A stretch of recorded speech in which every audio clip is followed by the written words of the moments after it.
növbəti vebinarımız keçiriləcəkdir. Webinarımızın mövzusu uşaqlarda aqressiya mövzusudur. Təlimçimiz isə Aytaç Ələkbərov olacaq.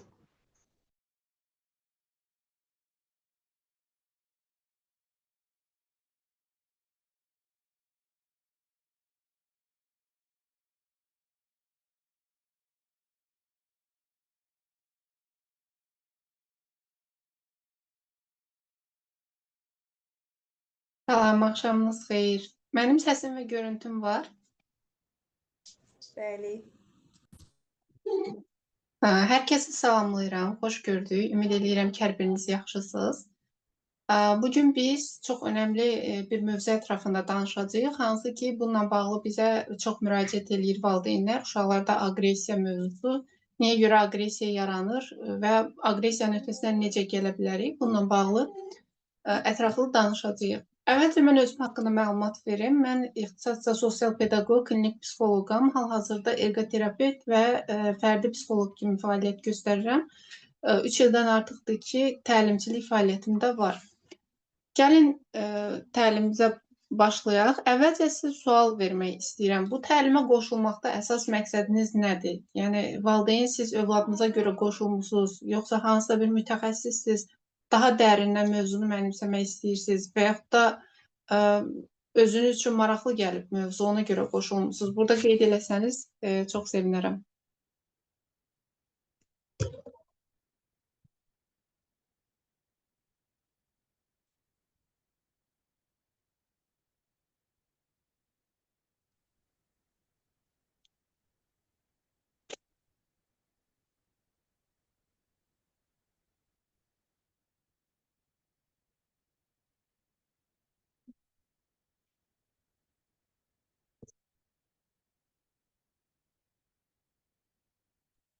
Salam, mən loqopedəm. Mən valideynəm. Hülya xanım yazıb valideynəm. Yəqin ki, siz də mənlə razılaşarsınız. Son zamanlarda uşaqlarda aqressiya səviyyəsi yüksəlib. Yəni, ən azından müraciət edənlər, sual verənlərin əksəriyyəti bununla bağlı şikayətlənir ki, övladımda aqressiya var. Bunun öhdəsindən necə gələ bilərəm? Down sendromlu övladım var. Gülnar xanım yazıb bəli.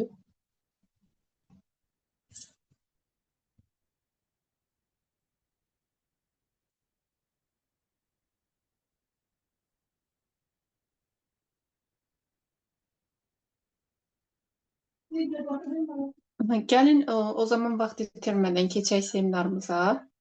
Təzə başlayıb aqressiyalar. Autizmli uşaqlarda aqressiya necə işləyə bilərik?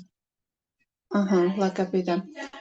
Biz onsuz da bu mövzu ətrafında danışanda xüsusi uşaqlarla necə işləmək lazımdır? Bu aqressiyanın səbəblərini araşdırandan sonra artıq o haqda da məlumat vermiş olacağıq. Yəni, təlimi sona qədər dinləsəniz, düşünürəm ki, bu haqda məlumatınız olacaq. Və ən əsası, əgər təlim əsnasında kimisə sualı yaranırsa, o sualını bir yerə qeyd eləsin. Burada aşağıda qeyd eləsəniz də olar, amma Zoom linki vaxtlandır deyə. Yəni, ikinci dəfə qoşulanda mən artıq o mesajları görə bilmirəm. Ona görə özünüzdə qeyd edib, ən sonunda verməyiniz daha yaxşıdır. İndi mən sizə bir sual yönləndirmək istəyirəm. Aqressiyanı necə qiymətləndirirsiniz? Yəni, insanların aqressiya baxış tərzi çox fərqli olur. Burada variantlar göstərilib. Məsələn, deyə bilərsiniz ki, aqressiya təbii bir reaksiyadır və yaxud da idarə edilə bilən bir duyğudur və yaxud da zərərli və dağıdıcıdır. Dördüncü variantda isə siz artıq öz təklifinizi irəli sürürsünüz ki, mən aqressiya tamam fərqli formada yanaşıram. Aytaç xanım, Zoom proversiyadır, yəni dayanmayacaq. Nə gözəl. O zaman suallarınızı burada qeyd edə bilərsiniz təlim əsnasında. Hər biri cavablanacaq. Uşaqların deyə bilmədiyi sözlər və duyğulardır. Mənə görə ikinci variant, idarə edilə bilən bir duyğudur. Salam müəllimə, axşamınız xeyir olsun. Səsizdə cavab icazə varmı? Bəli, qısa şəkildə təlim əsnasında icazə alıb danışa bilərsiniz. Yox, verilən sualın cavabını. Bəli, buyurun. Axşamınız xeyir olsun. Salam, hər vaxtınız xeyir. Razı edirəm. Mən Zəminə Alşanqızı pedaqoq müəllimi olaraq çalışıram. Demək, aqressiya təbii bir reaksiyadır. Ancaq idarə oluna bilməsi mütləq və mütləq hər bir insanda olan bilik və bacarığa əsaslanır. Çünki belə deyək də, təbii verilən reaksiya olduğuna görə bunu idarə eləmək üçün də gərək ki, eynən sizin kimi peşəkarların təlimlərinə çox qoşulasınız ki, müəyyən yerlərdə onu qaydaya uyğun olaraq dizginləyə biləsiniz. Əks halda sözün doğrusu çətin olur bu məsələ. Bəli, çox sağ olun, təşəkkür edirəm. Aqressiya xanımın qeyd elədiyi kimi həqiqətən də təbii bir reaksiyadır. İndi burada görüm yanaşmalar necədir. Bu aralar valideynlər uşaqlarda etiraz və aqressiyanı səhv salırlar. Bu haqda danışarsınız inşallah. Bəli, mən özüm seanslarda da rastlaşıram. Uşaqların etiraz etməsini aqressiya kimi qiymətləndirirlər və sırf ona görə seansa gətirirlər ki, mənim uşağımda aqressiya yaranıb. Amma belə baxanda bəzən yaş xüsusiyyətlərinə əsaslanaraq, bəzən təbii olaraq uşaq onu göstərməlidir. Yəni öz xüsusiyyətlərini, öz haqqını bir növ tələb eləmiş olur. Onu da valideynlər yanlış anlayır. İndi gəlin biz baxaq görək aqressiya nədir həqiqətdə. Aqressiya ümumiyyətlə bir duyğu deməzdiyim, sadəcə müəyyən duyğuların toplamıdır ki, bir davranış olaraq biz özümüzdə aqressiyanı göstəririk. Bu nəinki uşaqlara, hətta böyüklərdə də özünü göstərən bir xüsusiyyətdir. İdarə edilməsi çətin olan bir duyğular cəmidir aqressiya. Amma bu o demək deyil ki, biz aqressiyanı idarə edə bilmərik. Əsas olan, burada xanımın qeyd elədiyi kimi, aqressiyanın kökündə olan səbəbləri araşdırmaq və onu idarə edə bilməyin yollarını mənimsəməkdir. Bəzi insanlar düşünür ki, mən hər zaman böyüklərlə işləyəndə qeyd eləyirəm ki, hansı bir duyğunuzu ümumiyyətlə yox etmək istəsəydiniz, bu hansı duyğu olardı? Çox insan ilk aqressiyanın adını çəkir ki, mən aqressiyanı yox etmək istəyərdim. Əslində aqressiya bizim daxilimizdəki o təlaşın danışan bir dilidir. Yəni belə baxanda, yəni biz daxilimizdə hansısa bir narahatlıq yaşayırıq, o duyğular toplanır və aqressiya şəklində özünü göstərir. Yəni həyəcan siqnalıdır bir növ. Biz heç bir duyğu öz başına deyil, heç bir duyğu boş-boşuna insanda yaradılmayıb. Aqressiyanın özü belə insanda bir həyəcan siqnalıdır ki, biz ondan yola çıxaraq öz daxili dünyamızı anlamağa başlayırıq. Yəni təbii bir reaksiyadır, amma idarə edilməsi də öyrənilməlidir. Gəlin görək indi aqressiya ilə bağlı nə danışa bilərik? İndi yenə sizə bir metaforik sual vermək istəyirəm. Uşaqların aqressiv davranışlarının arxasında danışa bilən bir səs olsaydı, sizcə o səs nə deyərdi?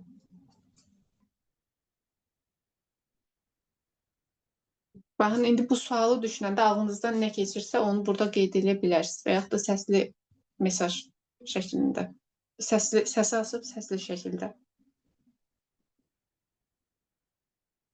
Mən burada yenə də üzr istəyirəm. Deyəsiniz, bugün siz ilə qarşılıqlı dialoqda mən olacağım. Çünki mənim işim gərəyi ilə də olur və oğlum 10-cu sinifdə olduğu üçün də açığı belə bir şey mən oğlumda da fərq istəyirəm. Burada yazılı uşaq deyir ki, məni dinlə. Mən bu fikirlə əsla razı deyiləm. Bilirsinizmi niyə görə?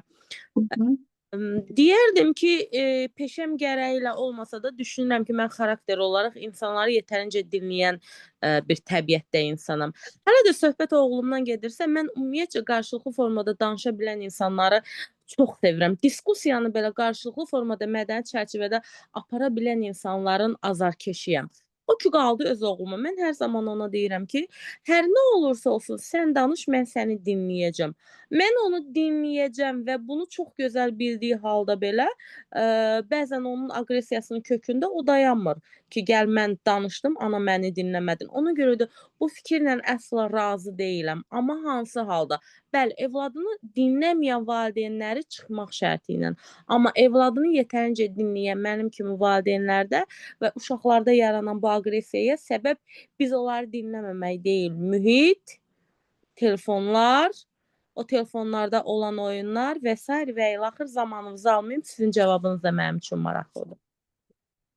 Çox sağ olun, təşəkkür edirəm. Burada fərqli bir məqam qeyd elədiniz. Həqiqətən də xanımın, burada yazılanlarla da razılaşıram, xanımın dediyi ilə də razılaşıram. Yəni burada aqressiyanın yaranmasına səbəb olan müxtəlif faktorlar var, hansı ki biz onlar haqqında indi danışacağıq. Texnologiya da bunlardan biridir və texnologiya insanın əsasən boşluq hissinin doldurulması zəminində yaranır və bir vərdiş halını alır. Daha sonra biz nə qədər də o uşaqlara müdaxilə etməyə çalışsaq, o texnologiya asıllığından dolayı, yəni onlara duyğusal olaraq nə qədər dəstək olmağa çalışsaq belə, texnologiya asıllığında olduğuna görə uşaq aqressiyasını idarə etməkdə çətinlik çəkir. Yəni xanımın da qeyd elədiyi kimi də ona nə qədər vaxt ayırsaq da, dinləsək də, o artıq asılı vəziyyətdə olduğuna görə uşaqlarda aqressiya yarana bilir. İndi biz geniş şəkildə danışacağıq bu haqda. Səbəbləri aydınlaşdırandan sonra artıq bizə məlum olacaq ki, aqressiyada uşaqlar niyə belə aqressiv olur? Onlara anlaşılır şəkildə yanaşsaq belə yenə də aqressiv davranırlar. İlk növbədə gəlin görək bu qəzəb nədir? Mən bayaq qeyd elədim ki, aqressiya əslində müəyyən duyğuların cəmidir. Qəzəb nədir? Qəzəb isə sadəcə bir duyğudur insanda var olan və bu duyğu insanın həyatda qalmasını təmin edir. Qəzəb yarandığı zaman insanda, insan bədənində müəyyən dəyişikliklər olur. Hansı ki, bu dəyişikliklər də insanı həyatda saxlamaq üçündür. Tutaq ki, mən hansısa bir haqsızlığa məruz qalıram, bu zaman məndə qəzəb hissi yaranır. O qəzəb hissinin yaranması çox təbii bir haldır. Haqsızlığa məruz qaldığım zaman məndə heç bir duyğu yaranmırsa, bu əslində normal bir hal deyil. Amma qəzəb hissi yaranırsa, bu normaldır. Əsas önəmli olan odur ki, mən o qəzəb hissimi aqressiya kimi göstərmirəm. Onu idarə etməyə bacarıram.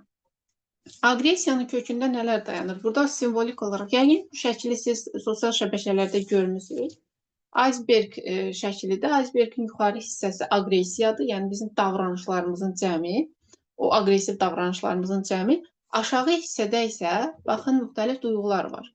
Əndişə, yəni təlaş, üzüntü, yalnızlıq, qısqanclıq, dışlanmışlıq, yəni qrupdan kənarda olmaq, qayğı, təşviş, haqsızlıq, xəyal qırıqlığı, utanma, aşağılanma, anlaşılmamaq.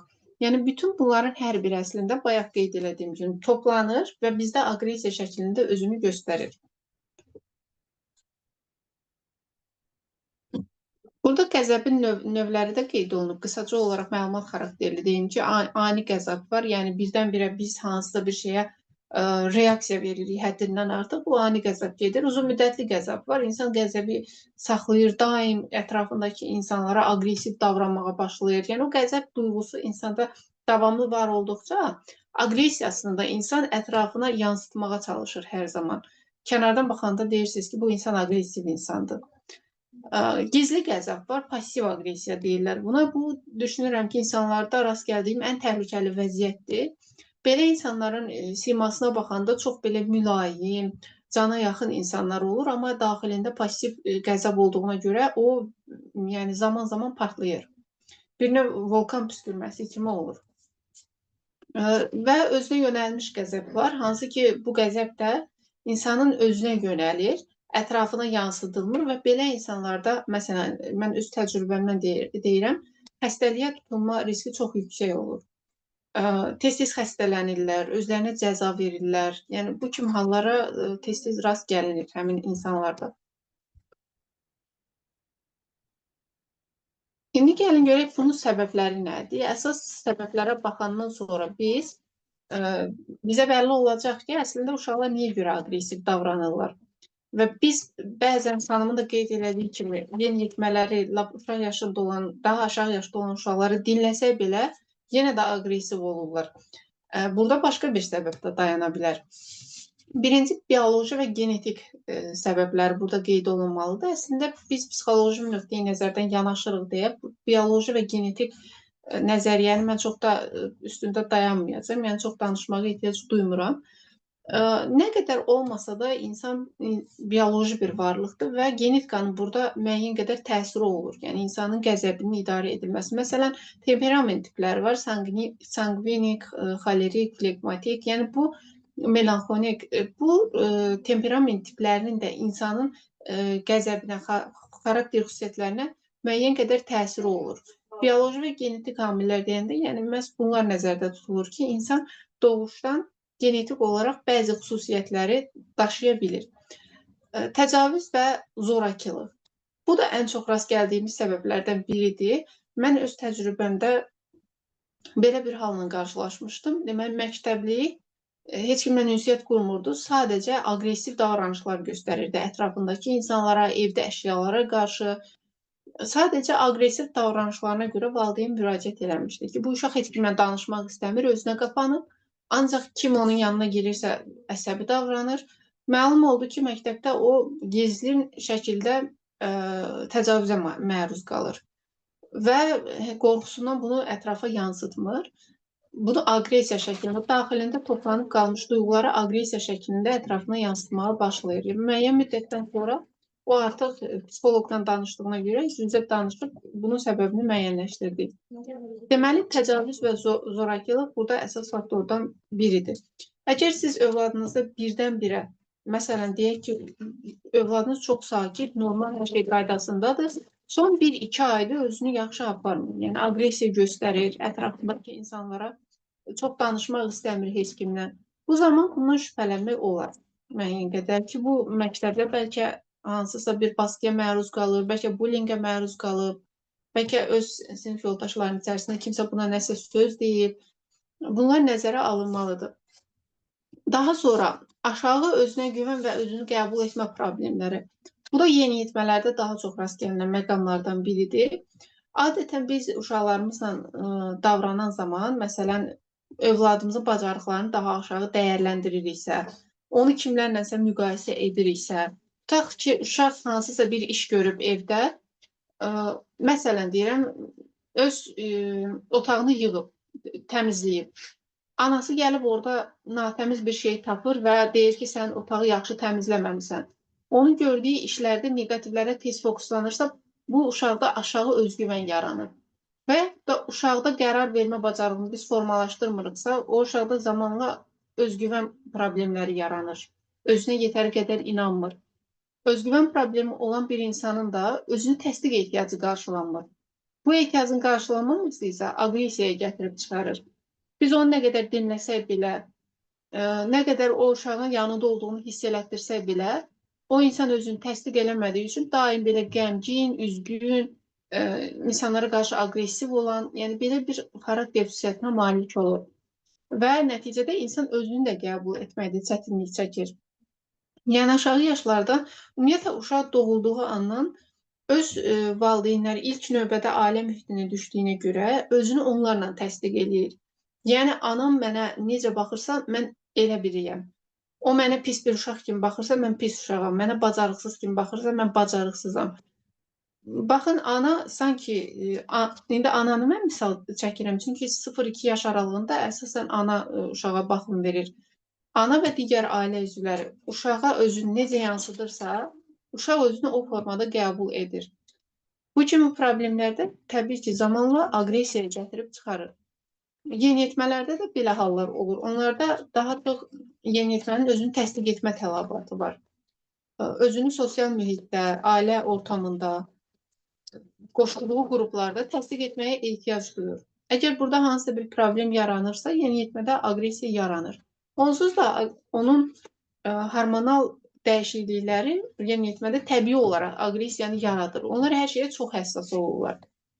Məsələn, deyək ki, mən metroda gedən zaman kimsə mənə toxunanda bilmədən dəyir qoluma, mən buna qarşı çox həssas deyiləm. Amma yeniyetməyə toxunsa, yeniyetmə bunu öz şəxsi sərhədlərinin pozulması kimi algılaya bilər və orada aqressiya göstərə bilər.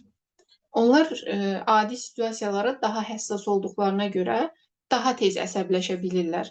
Nə qədər də biz onları dinləsək, sözünə qulaq assaq, yeniyetmənin müəyyən səviyyədə aqressiya göstərməsi çox təbii və normal bir haldır. Amma baxsaq ki, artıq bu aqressiya onun həyatda təsir göstərib, həyat keyfiyyətini aşağı salıb, o zaman bir mütəxəssisə müraciət etməyimiz vacibdir. Duyğusal ehtiyacların qarşılanmaması. Duyğusal ehtiyacların qarşılanmaması ümumiyyətlə nəinki yeniyetmələrdə və uşaqlarda, böyüklərdə də aqressiyaya gətirib çıxarır.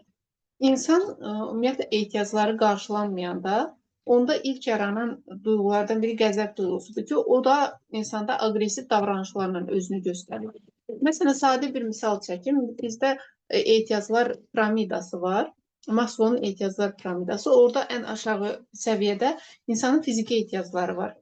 Aclıqdır, yuxudur. Bunlardan birindən misal çəksək, siz özünüz bəlkə də sınamısınız. Gecə az yuxu yatanda və yaxud da gündüz gec-gec yemək yeyəndə necə aqressiv davranırsınız digər insanlara qarşı, daha həssas olursunuz. Yəni yuxunu az yatanda, yeməyi az yeyəndə. İndi qaldı ki, orada psixoloji ehtiyac var. Hansı ki, o piramidanın yuxarı hissəsində insanın psixoloji ehtiyacları dayanır. Tutaq ki, güvənlik ehtiyacı, sevgi və bağ qurma ehtiyacı, hörmət ehtiyacı, özünü təsdiq etmə ehtiyacı. Bu ehtiyaclar qarşılanmayanda başlayır insanda aqressiya yaranmağa. Daha doğrusu qəzəb hissi yaranır, qəzəb duyğusu və o da aqressiv davranışlarla özünü göstərməyə başlayır.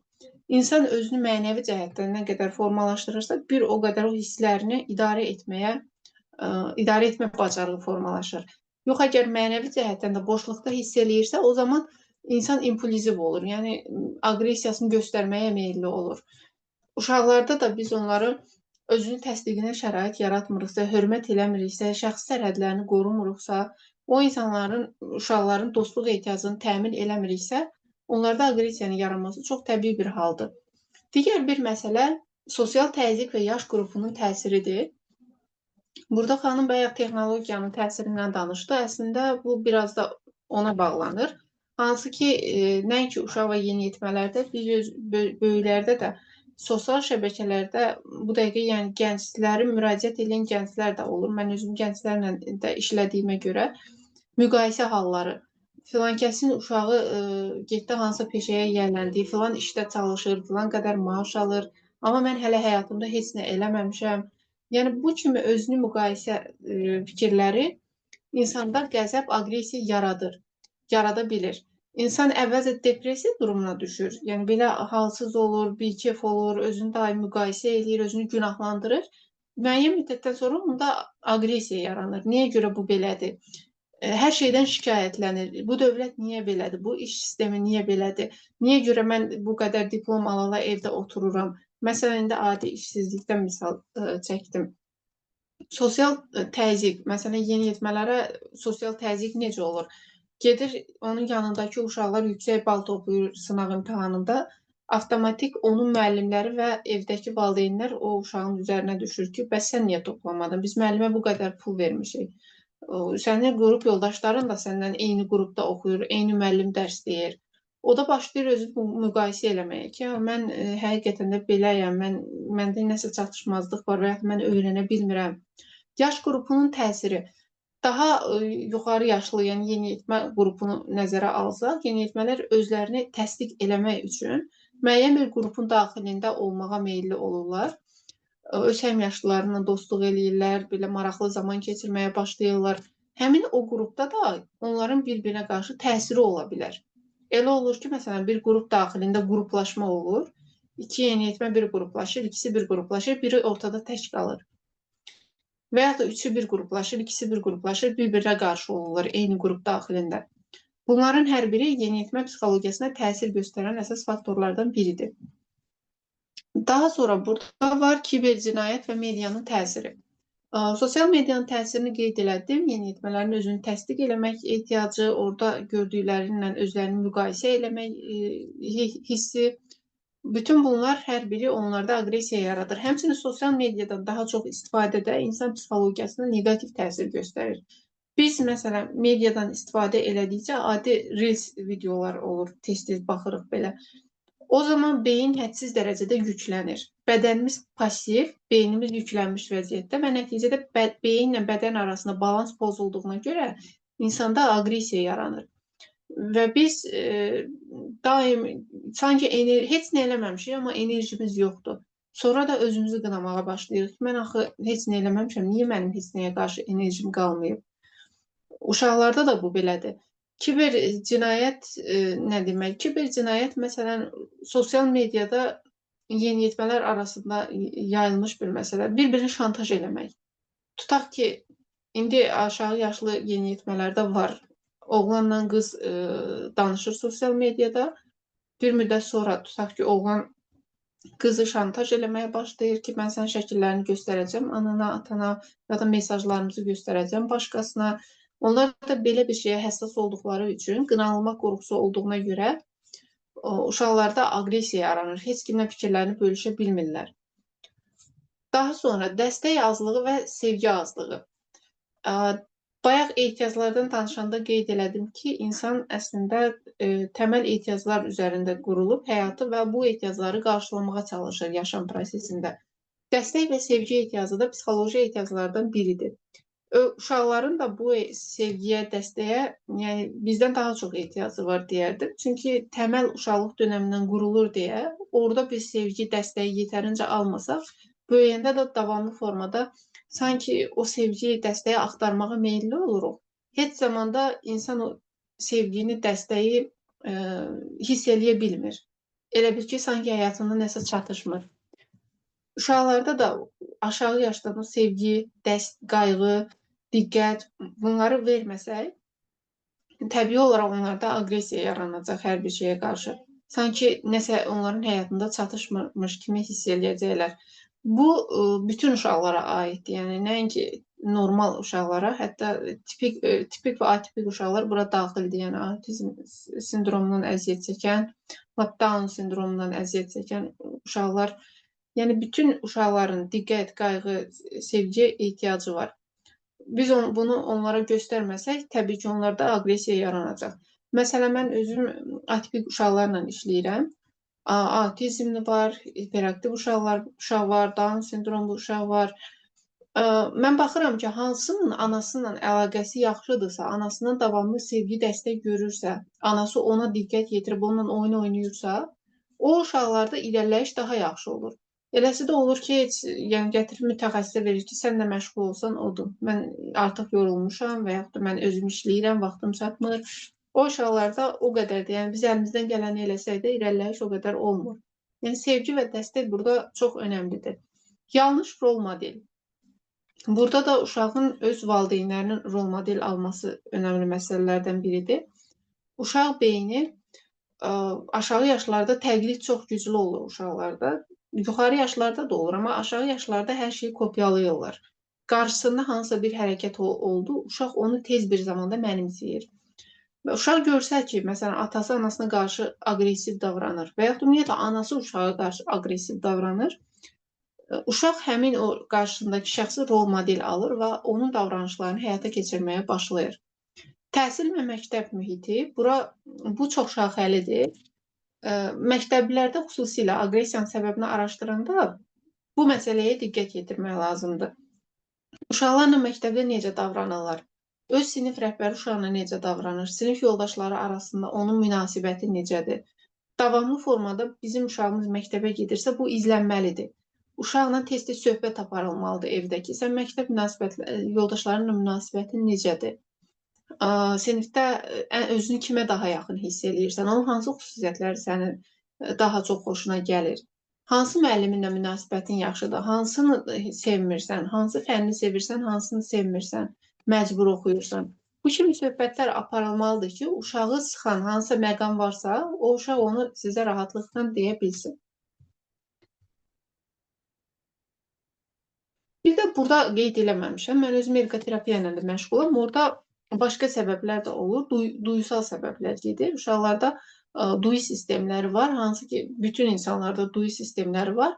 O duyu sistemlərinin hər hansı birində problem yarananda bu uşaqlarda aqressiya kimi özünü göstərə bilir. Məsələn, toxunsal duyu sistemində problem olan uşaqlar, deyək ki, toxunsal həssaslığı var. O uşaq əyninə paltar geyiniləndə, kimsə ona toxunanda bundan hədsiz dərəcədə narahat olur. Və bu narahatlıq hissi onlarda aqressiya kimi özünü göstərə bilir. Paltarını geyindirəndə, məsələn, bir qəzəb hissi yaranır, özünü qorumağa yönəlik və həmin qəzəb hissi də aqressiv davranış şəklində özünü göstərir. Maması gəlir, deyir ki, uşaq dişini qıcıyır, ancaq çox aqressivdir. Baxırıq təməldə toxunsal problem dayanır. Yəni, əynini geyindirib çölə çıxaranda deyir ki, çox aqressiv davranır. Yəni, bunlar da göz ardı edilməməlidir. Bəs nə edək? Ən önəmli məsələ. Bəs biz bu uşaqlar aqressiv davrananda nə etməliyik? Ümumiyyətlə aqressiya mövzusu çox geniş mövzudur. Yəni burada ediləcəklər, yəni bizim etməli olduğumuz davranışlar çox genişdir. Amma ümumi şəkildə mən bunu 3 qrupa bölmüşəm. Ümumən uşaqlara biz nə etməliyik ki, onlar aqressiv olmasın? İkinci məsələ, aqressiya anında uşaqlara necə davranmalıyıq?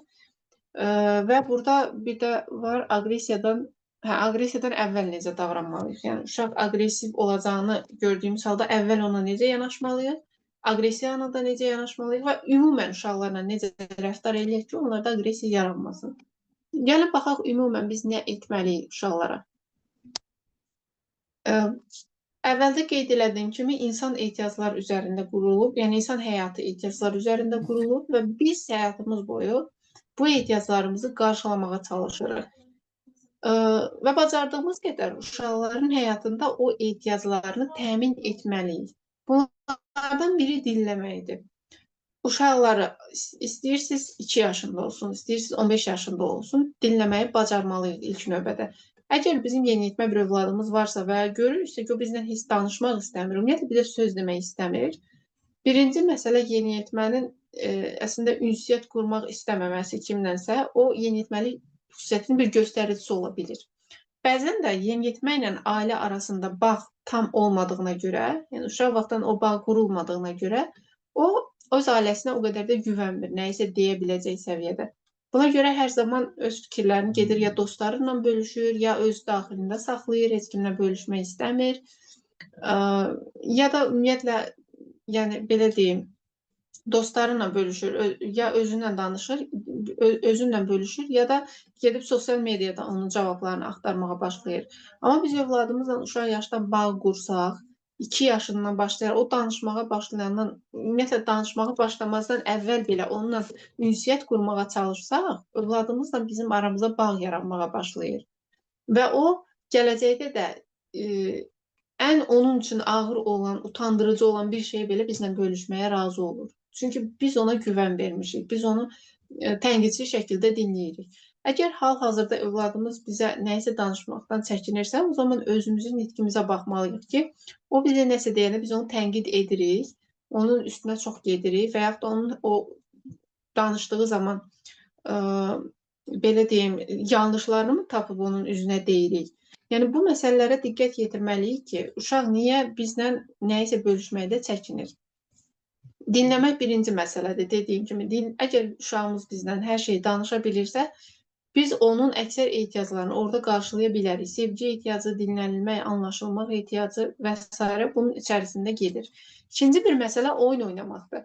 Aşağı yaşlı uşaqlar məsələni psixoloqa müraciət edəndə, uşağın dili oyun dili olduğuna görə psixoloq ancaq ondan oyunlar oynayır. Yəni 3 yaşında bir uşaqla psixoloq təbii ki, danışıq terapiyasından nəsə eləyə bilmir.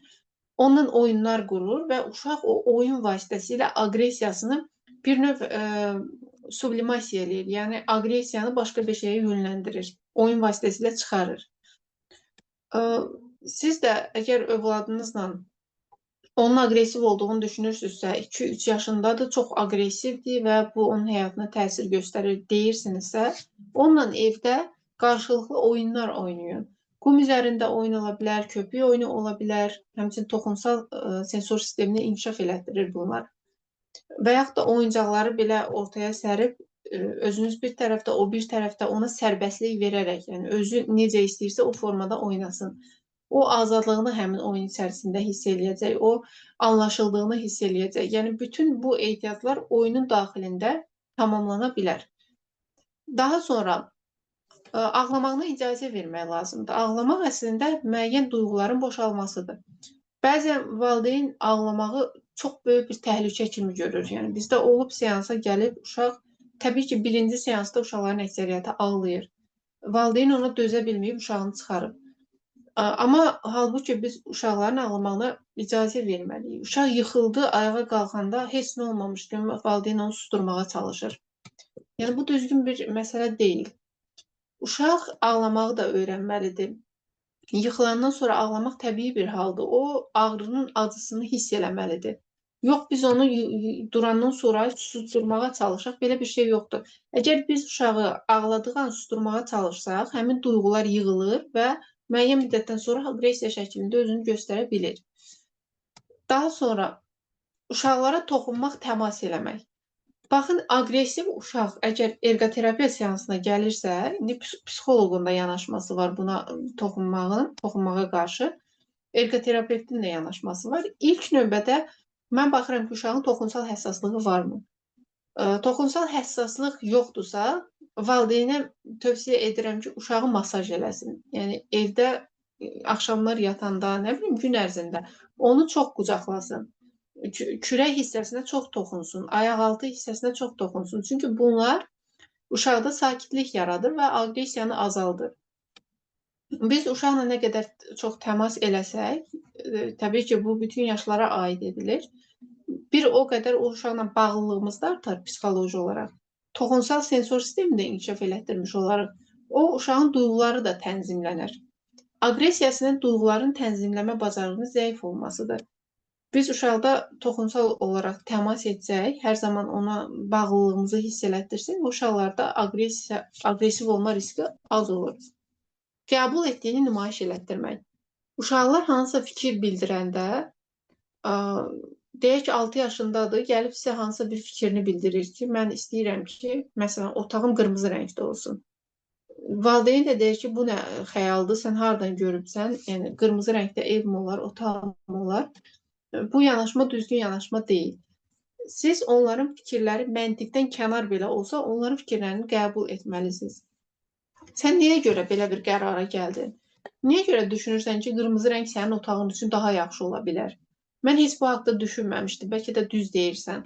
Yəni, onun fikirlərini qəbul etmək lazımdır. Qəbul etdiyinizi nümayiş elətdirmək lazımdır. Bu demək deyil ki, uşaq nə deyirsə biz onunla getməliyik. Yox, yəni bu da yanlış bir yanaşmadır. Uşaq nəsə fikir bildirəndə biz onun fikrini önəmsədiyimizi ona göstərməliyik. Seçim haqqı verməliyik. Uşaq nəsə istəyirsə, məsələn, marketə girir, orada hər şeyi uşaq əlinə yığır, valideynə dediyini elətdirməyə çalışır. Orada biz onun dediyini eləməməliyik. Sadəcə evdə olan zaman ona seçim haqqı verməliyik. Biz marketə gedirik, sənə tutaq ki, 2 şirniyyat ala bilərik. Şirniyyatın biri bu, biri bu. Sən marketdə istəsən onu seçə bilərsən və yaxud da evdə deyirik ki, 2 şirniyyat alacaq, gedək orada seçək. İkisindən birini götürməliyik. Bu şəkildə ona seçim haqqı vermək lazımdır. O da hiss eləsin ki, yəni valideyn onun fikirlərinə dəyər verir. Öz aqressiyanı idarə etmək. Bəzən uşaqlar aqressiv olanda valideyn özü də aqressiv davranır. Məsələn, mən o qədər görmüşəm ki, 2 uşaq dalaşır, bacı-qardaş, valideyn də gəlir, özünü ortaya atır və o da aqressiv, əsəbləşir. Kim elədi, kim davanı başlatdı, mən indi sizi ayırandan sonra bir-bir ikinizi də döyəcəm.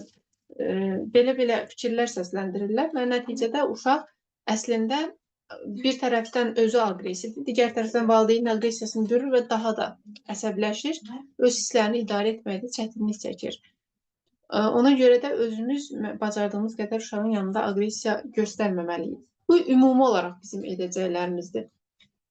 Bəs övladımız əgər aqressivdirsə, ümumiyyətlə aqressiyanı bir profilaktika deyirlər, səhv eləmirəmsə, yəni qarşısını almaq üçün necə edək ki, övladımız aqressiv olmasın və yaxud da aqressivdirsə, aqressiyadan əvvəl onun sakit anında biz onunla necə danışaq ki, aqressiv anında özünü idarə eləməyi bacarsın. Bu təlimatlar ona əsaslanır. Gəlin bir baxaq. Birinci, duyğuları tanıtmaqdır. Baxın, uşaqlar psixoloqa gedəndə 5-6 yaşında psixoloq onlara duyğularını başa salır, öyrədir. Uşaqlarla bəlkə rol oynayır, bəlkə kartlarda duyğuları göstərir. Çünki bizim əksəriyyətimiz, böyükləri, uşaqları qoyuram kənara, böyüklərin əksəriyyəti duyğularını tanımır. Məsələn, gənclər müraciət edəndə deyirəm ki, tutaq ki, bu situasiya baş verəndə sən orada hansı hissləri keçirdin?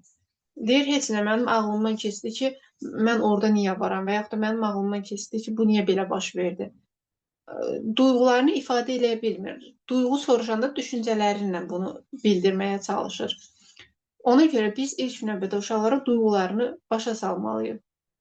Bu qəzəb duyğusudur, bu sevincdir, bu kədərdir, bu hüzündür. Bütün bunları uşağa başa salandan sonra təbii ki, uşaq özünü daha yaxşı ifadə etməyə bacaracaq.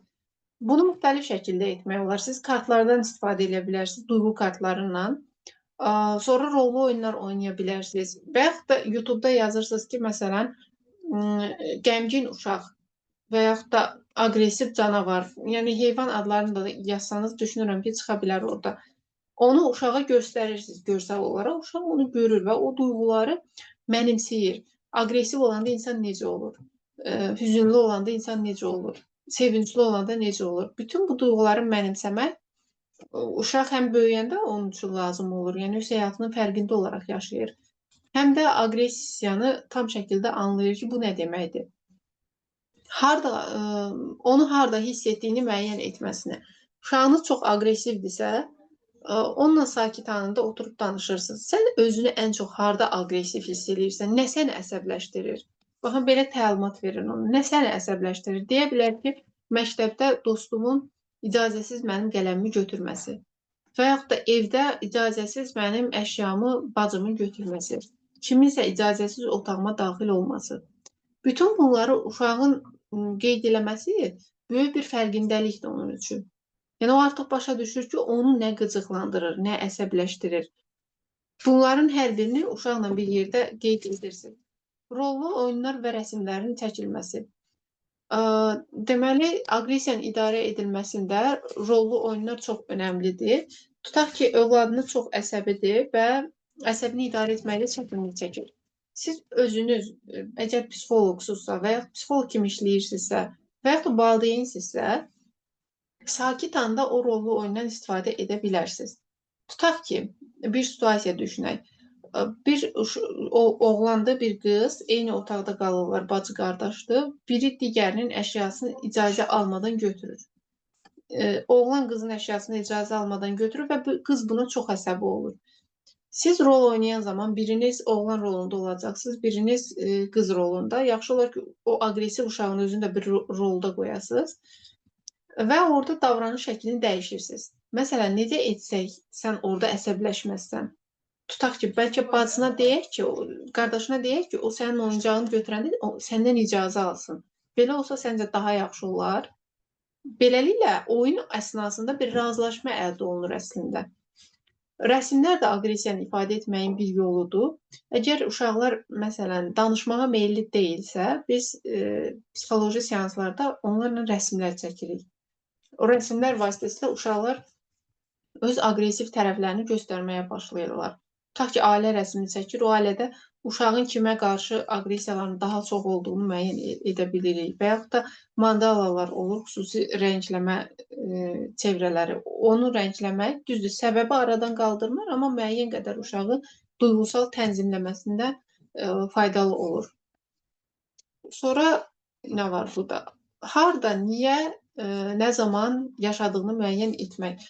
Bayaq dedim ki, aqressiv olduğu məqamları qeyd etmək. Bu məsələ isə artıq daha detallıdır. Tutaq ki, harda?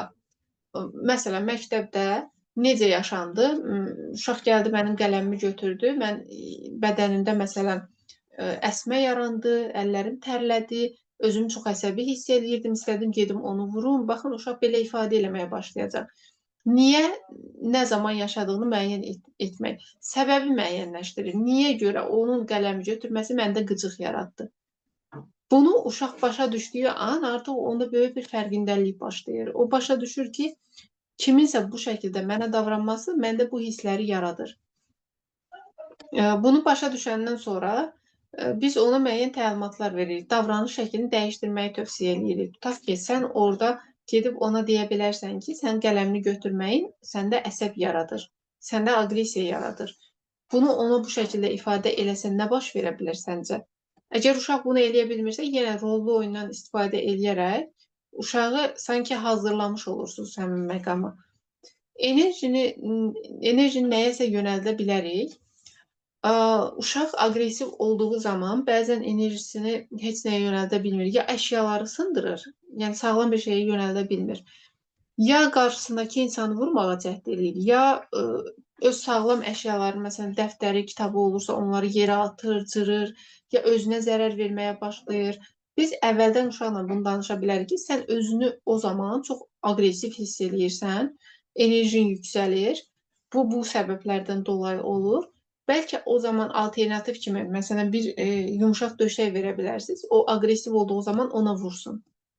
Bir alternativ kimi göstərirsiniz, əgər çox aqressivdirsə. Reaksiyanı necə dəyişə bilərik? Bu ən son məqamdır. Yəni biz artıq uşaqla müəyyənləşdiririk ki, onun aqressiyası nəyə yönəlib, harda özünü göstərir, hansı səbəblər onda aqressiya yaradır. Reaksiyasını dəyişmək üçün də rollu oyunlardan dediyim kimi istifadə oluna bilər. Həmin situasiyalarda uşağın baxış bucağını dəyişmək işə yaraya bilər. Yəni ola bilər ki, o sinif yoldaşın fərqində deyil. O sənin qələmini götürəndə sən əsəbləşirsən. Bəlkə bunu ona izah eləyəsən, bəlkə onun məqsədi başqa bir şeydir. Yəni uşağın hadisəyə baxış tərzini dəyişirik. Onu da qeyd edeyim ki, böyüklər və uşaqların psixologiyası fərqlidir və uşaqlara çox tez təsir eləmək olur. Yəni nəyisə onlara izah eləyəndə böyüklərdən daha yaxşı başa düşürlər. Böyüklər özlərinə sərf eləyən məqamda yəni hadisəni dəyişdirməyə çalışırlar. Amma uşaqlar baxış bucağını genişləndirə bilir asanlıqla. Biz onlara yön, istiqamət verəndə uşaqlar özlərini tənzimləməyi bacarır. Bəs aqressiya zamanı biz nə edək? İndi gəlin bunlara da nəzər yetirək. Deməli, uşaqlar artıq bu təlimatları vermişsiniz, gəldi uşağın aqressiya məqamı. Uşaq özünü idarə edə bilmir, bacısından dalaşıb, çox əsəbidir və siz ora müdaxilə eləməlisiniz. Bunu necə etməliyik? İlk növbədə uşağın güvəndə olduğuna nəzarət eləməliyik. Yəni, otaqda uşaq bir-birindən dalaşıbsa, çox əsəbidirsə, hər şey eləyə bilər. Yəni, elə uşaqlar var, bıçağı götürür, qolunu kəsir, qarşısındakına zərər yetirməyə başlayır. Siz nəzarət eləməlisiniz ki, kənarda heç nə olmasın. Əgər lazım gəlirsə, o uşağı həmin o hadisə yerindən uzaqlaşdırmalısınız. Bir-birindən dalaşırsa, onları yavaşca ayırıb, bir-birindən uzaqlaşdırmalısınız. Heç nə demədən, siz də orada qışqırmadan, bağırmadan uşaqları sakitcə kənarlaşdırmalısınız. Hadisə yerindən ki, o uşaqlarda həmin o davranışlar şiddətlənməsin. Şiddətlənən davranışlar onlarda zərərli bir davranışlara da çevrilə bilər. Yəni, özlərinə və qarşındakına nəsə ziyanlı bir ziyan verə bilərlər. Yəni, hansısa bir vasitə ilə. Daha sonra özün də uşaq rolunda olma. Bu çox önəmlidir. Elə valideyn var ki, uşaq əsəbi olanda o da ona qışqırır, məsləhət verməyə çalışır tez orada. Mən sənə demədim, sən böyük uşaqsan, niyə belə davranırsan, demədimmi əsəbləşmə. Bu kimi məsləhətlər onsuz da uşağa təsir eləmir. Onun aqressiyasını daha da artırır. Yəni, aqressiya anında nəinki uşaqlar, siz böyüklərə də nəsə desəniz, o orada heç bir dərs götürməyəcək. Yəni, dünyanın ən belə ruhani sözlərini belə siz aqressiv insana desəniz, oradan heç bir şey götürmür o. Çünki beynimizin daha fərqli bölgələri o zaman aktiv olur. Biz özümüz müdafiə modunda oluruq. Uşaqlarda da bu belədir. Daha sonra burada üçüncü məsələ. Buradayam və səninləyəm mesajı. O zaman bunu necə ötürürük? Yəni, sözlü şəkildə də deyə bilərik uşağımız bizi dinləyirsə. Amma toxunmaq, məsələn, uşaqlara toxunmaq, xüsusilə də kürək nahiyəsinə, onları qoruduğumuza, onları güvəndə hiss etdiyimizə, ona inandığımıza işarə edir. Amma toxunmağa bəzən icazə vermirlər aqressiv uşaqlar ki, yəni heç kim mənə dəyməsin, dolaşmasın, mən təkliyə çəkilmək istəyirəm. Bu zamanda onların fikrinə hörmət eləmək lazımdır. Və sözlü olaraq onlara deyə bilərik, sən hazırda çox əsəbsən, başa düşürəm səni, mən buradayam, nəsə köməyə ehtiyacım varsa, mən sənə yardım eləyə bilərəm. Bu şəkildə uşaqlara sözlü dəstək olmağa çalışırıq. Düzdür, başa düşürəm, bəlkə də bir çoxlarınız düşünür ki, aqressiv uşağın qarşısında yəni belə davranmaq olmur axı, çətindir. Biz də istəyirik ki, ona əsəbi olaq, onun davranışını tez dəyişdirməyə çalışaq. Amma bu təəssüf ki, o yoldan alınmır. Əsas yol budur. Yəni biz onları qəbullandığımızı, hər dəfə o aqressiya göstərəndə nə qədər qəbullandığını hiss eləsə, onun aqressiyasının azalma ehtimalı bir o qədər yüksək olur. Bu mesajı ötürəndən sonra onsuz da bu üçüncü mərhələyə gələndə uşağın aqressiyası azalır. Əksər uşaqlar bu anda ağlayır. Çünki insan o aqressiv anında özünün müdafiə mexanizminə keçir, müdafiə moduna keçir. Anlaşıldığını hiss eləyəndə o duyğular birdən-birə boşalmağa başlayır. Uşaqlar bu zaman biraz sakitləşir. Əgər uşaq şiddət göstərirsə başqa uşaqlara və yaxud da ətrafındakılara, o zaman həmin o ərazidən uzaqlaşdırırıq, bayaq qeyd elədiyim kimi. Münaqişəni dərhal həll etməyə çalışmırıq. Bunu da indicə qeyd elədim. Dərhal həll edib heç birinə dırnaqarası ağıl verməyin ki, yəni sən bunu səhv elədin, gərək bunu belə eləməzdin. Uşağı sakitləşdirməyə çalışırıq. Nəfəs alma məşqləri burada edə bilərik. Su təklif edə bilərik. Əgər uşaqda tənginəfəslik yaranırsa, başına və kürək nahiyəsinə sığal çəkməliyik.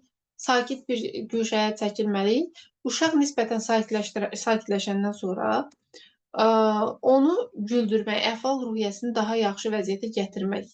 Amma bir şərtlə ki, uşaq aqressiyasını artıq yaşasın, sakitləşsin daha sonra. Bundan sonra biz ona, əgər o gülüb artıq rahatlaşandan sonra nəsə tövsiyə eləməyə çalışsaq, o onu daha yaxşı mənimsəyəcək. Və siz görəcəksiniz ki, artıq növbəti dəfə o əsəbləşəndə sizin o təklif etdiyiniz nə deyirlər ona? O təklif etdiklərinizi öz davranışlarında tətbiq eləməyə çalışır. Yəni, burada əsas məsələ oldu ki, uşaq aqressiya göstərdiyi zaman biz də aqressiv olmuruq, ona dırnaqarası nəyisə məsləhət vermirik, ağıl öyrətmirik. Onu maksimum dərəcədə sakitləşdirməyə çalışırıq, yanında olduğumuzu göstəririk. Uşaq tam sakitləşəndən sonra onunla belə maraqlı bir ortam yaradırıq. Uşaq əyləndiyini hiss eləməlidir müəyyən qədər və o anda o uşağa biz hansı tövsiyəni versək, inanın ki, o uşaq onu daha yaxşı mənimsəyəcək. Bu normal, yəni tipik uşaqlar üçün nəzərdə tutulmuş formuldur. İndi atipik uşaqlar haqqında düz burada qeyd eləməmişəm, amma müəyyən qədər danışa bilərəm. İndi burada suallar görün varmı, yoxsa?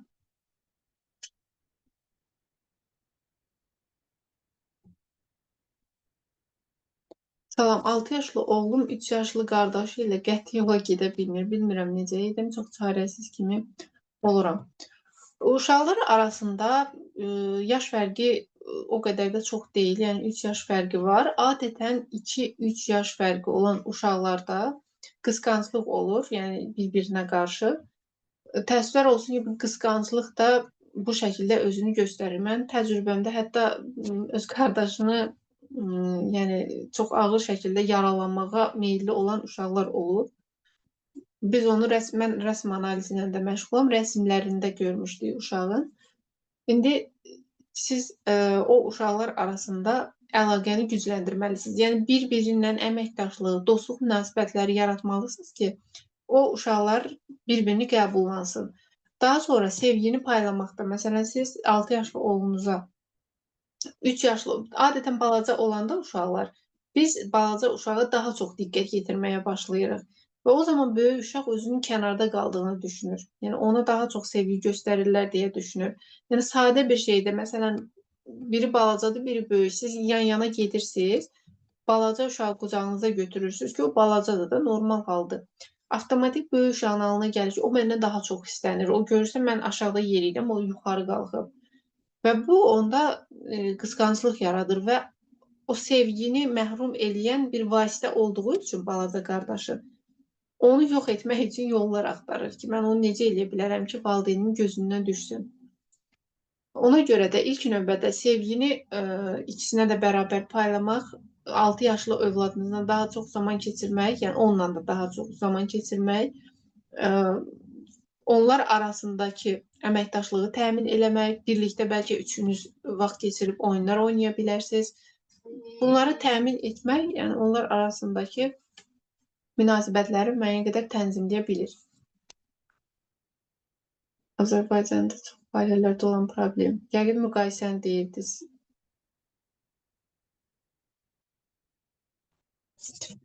Deməli, atipik uşaqlar deyəndə kimlər nəzərdə tutulur? Şimdi bəlkə bura qoşulanların məlumatı yoxdur. Biz bir var ki, anlama, qavrama, normal nitqi yerində olan uşaqlar. Bir də var ki, bəzi xüsusiyyətlərində inkişafında problemli olan uşaqlar. Məsələn, neyroinkişaf pozuntuları bura daxildir. Autizm spektr pozuntusu, diqqət dağınıqlığı və hiperaktivlik sindromu, Down sindromu və digər bu kimi uşaqlar. Əslində, beynin fərqli inkişafına görə bu uşaqlarda aqressiyanın olması ehtimalı çox-çox yüksəkdir. Bəzilərində passiv, bəzilərində aktiv aqressiya şəklində özünü göstərir. Məsələn, mənim təcrübəmdə passiv uşaqda var.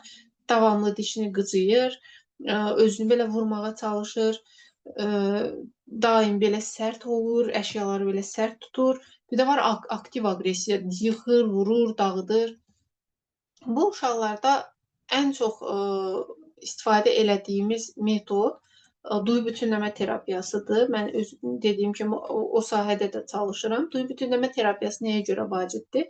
Adətən o uşaqlarda müəyyən həssaslıqlar olur. Məsələn, toxumsal həssaslıq bunlardan ən önəmlisi də aqressiyanı yaradan əsas səbəblərdən biri. Toxumsal həssaslıq olur, eşitsel həssaslıq olur səslərə qarşı. Yəni düşünün ki, biz normal səslərdə, yəni normal reaksiya verir. Mən danışıram, siz dinləyirsiniz, normal reaksiya verirsiniz. İndi düşünün ki, siz çox səs-küylü bir yerdəsiniz və davamlı o səs-küylü yerdə qalırsınız. Elə atipik uşaqlar səsə qarşı həssas olduqlarına görə adi səs belə onlara o bizim gurultu kimi eşitdiyimiz səs kimi gəlir. Və təbii ki, insan burada aqressiv olur, yəni özünü idarə etməkdə çətinlik çəkir. Ona görə ilk növbədə onlar duysal işlənməlidir onlarla. Özümüz evdə nə etməliyik? O uşaqlara toxumsal həssaslığı yoxdursa əgər, eləsi var, aşırı toxumsal olur, yəni belə əl vuranda çəkinir. Onlara biz travma verə bilərik özümüz toxunduğumuz təqdirdə. Toxumsal həssaslığın olmadığını görürüksə və ya çox azdırsa, o uşaqlara yavaş-yavaş belə masajlar eləmək, sığal çəkmək, əsasən toxumsal sensor sistemini inkişaf elətdirmək. Bu beyin üçün çox faydalıdır və uşaqlarda adətən o rahatlığı təmin edir. Daha sonra proprioseptiv sensor sisteminə aid məşqlər etmək, o uşaqları qucaqlamaq, o uşaqları sıxmaq, ağır nəsnələri onlara daşıtmaq. Tutaq ki, uşaq nəyisə götürür, aparır, evin bir küncündən digər küncünə qoyur. Daha sonra müəyyən toxumsal oyunlar oynamaq, qumun içərisində oyunlar, köpük oyunları. Düzdür, bunlar düşünə bilərsiniz ki, necə bir əlaqəsi var? Axı, aqressiv uşaqdır, mən onunla niyə belə oyunlar oynamalıyam? Dediyim kimi, o aqressiya, o uşaqların beyin inkişafı fərqli olduğuna görə onlar duyğusal olaraq özlərini tənzimləyə bilmirlər. Və bu da təbii olaraq onlarda aqressiv şəkildə özünü göstərir. Tutaq ki, uşaqdır, yeməyə ehtiyacı var, autizmli bir uşaq, bu ehtiyacını o istəyə bilmir, ifadə edə bilmir, nitqi yoxdur. Bu ifadə edə bilməmək isə onda aqressiya yaradır. Yəni, danışa bilməyən uşaqlarda, yəqin loqopedlər məni göstərirlər burada, danışa bilməyən uşaqların əksəriyyətində aqressiya çox olur. Çünki özünü ifadə etmək onun üçün çətindir. Öz ehtiyaclarını dilə gətirmək onun üçün çətindir və bunu aqressiya şəklində göstərirlər. Biz də atipik uşaqlarla işləyən zaman siz loqopedsinizsə və yaxud da başqa bir müəllimsinizsə, məsələn, sizin sinifinizdə elə bir uşaq varsa, onunla əlavə olaraq dediyim kimi toxumsal məşqlər etməlisiniz. Əllərinin ucunu masaj eləməlisiniz, ayaqlarının altı, əllərinin ucu birbaşa sinir sistemindən əlaqəlidir. Biz onların sinir sistemini tənzimləməsi üçün müəyyən məşqlər etsək, bu onların beyin inkişafına təsir göstərir və bu da aqressiyanın azalmasına birbaşa təsir göstərir. Hansısa təlimləri keçib onlara nəyisə öyrətmək vacib deyil. Əsas o sinir sistemini tənzimləməyi öyrətməliyik. Top üzərində məşqlər var. Yəqin görmüsünüz pilates topu. Onun üzərində sırf aqressiya yönələn məşqlər var. Uşağı üzü üstə uzadıb toplara, yana, irəli, geri bu şəkildə məşq elətdiririk. Ki, onun həm toxumsal olaraq stimul alsın uşaq, həm proprioseptiv sensor sistemi inkişaf eləsin, həm də duysal olaraq özünü tənzimləməyi bacarsın. Yəni, bütün bunlar onlara dəstək olur. Və bayaq qeyd elədiyim kimi, uşaqların hansı sensor sistemində həssaslıq var, bu araşdırılmalıdır. Toxumsal həssaslıq, daha sonra eşitsel həssaslıq burada ən önəmlisi olur. Yüksək səs eşidəndə biz də toxumsal olaraq nəsə əyninə geyindirir, təsəvvür edin, uşaq qışqırır, əsəbləşir. Nəyə də əli toxunur, əsəbləşir. Yeni bir ortam görür, əsəbləşir. Yəni, bütün bu həssaslıqlar azalandan sonra o uşaqların təcrübəmizdə nə qədər irəli getdiyini şahidi olmuşuq.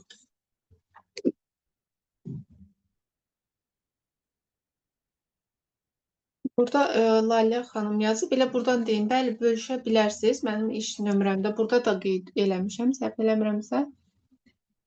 Mənim Instagram hesabımda burada PSI altına xətt yoxdur. Çünki bu slaydı mən əvvəl hazırlamışdım. Bitişik şəkildə PSI Aytac Ələkbərova Instagram hesabımda. İstəsəniz orada abunə ola bilərsiniz Instagram hesabıma. Maraqlı paylaşımlar edirəm. Həmçinin ödənişsiz təlimlərin postunu orada paylaşıram ki, siz dərhal məlumat ala bilərsiniz təlimlər haqqında. Ətraflı hansısa sualınız varsa da Instagram hesabına keçib orada mənə yaza bilərsiniz. Onu da qeyd edeyim ki, biz həm onlayn, həm də canlı seanslar edirik. Böyüklər və yeniyetmələrlə klinik psixologiya üzrə seanslar keçirəm. Uşaqlarla isə ergoterapiya yönümündə seanslarımız olur.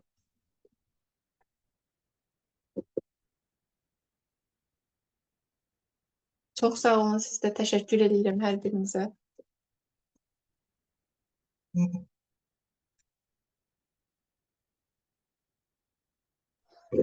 Qruplarda Bir xahişim də olacaq. Burada qoşulanlardan bir xahişim var ki, sizi maraqlandıran hansı mövzu varsa, tutaq ki, uşaqlarla da bağlı ola bilər, böyüklərlə də bağlı ola bilər, fərq eləmir. Hansısa mövzu varsa, onu keçib Instagram hesabında mənə yaza bilərsiniz. Çünki mən əsasən kütlənin fikrini nəzərə alıram, ehtiyaclarını nəzərə alıram. Bu aqressiya mövzusu da düşünürəm ki, ehtiyaclardan biri idi. Yəni ona uyğun biz təlimlər təşkil edəcəyik. Bu qrupdan da çıxmayın. Yəqin ki, bizim növbəti təlimlərimiz də olacaq.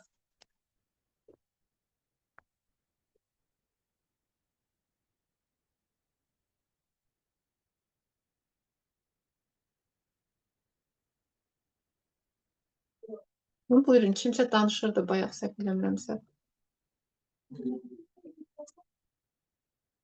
Mən idim Aytac xanım, deyirəm əlaqə nömrənizi, Instagram hesabınızı bölüşdürün qruplarla. Suallar əgər yoxsa, istəyirsiniz yekunlaşdıraq.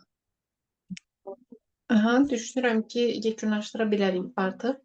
Əlavə suallarınızı da Instagram hesabına yaza bilərsiniz. Təşəkkür edirəm sizə bugün vaxtınızı ayırdığınız üçün. Hətta belə deyim, bizdə səhv anlaşılmazlıq olmuşdu. Elə bildik, yəni noyabrda olacaq. Aytac xanıma çox təşəkkür edirəm. Yəni Aytac xanım bugün bildi ki, webinar bugündür də, yəni noyabr ayı deyil.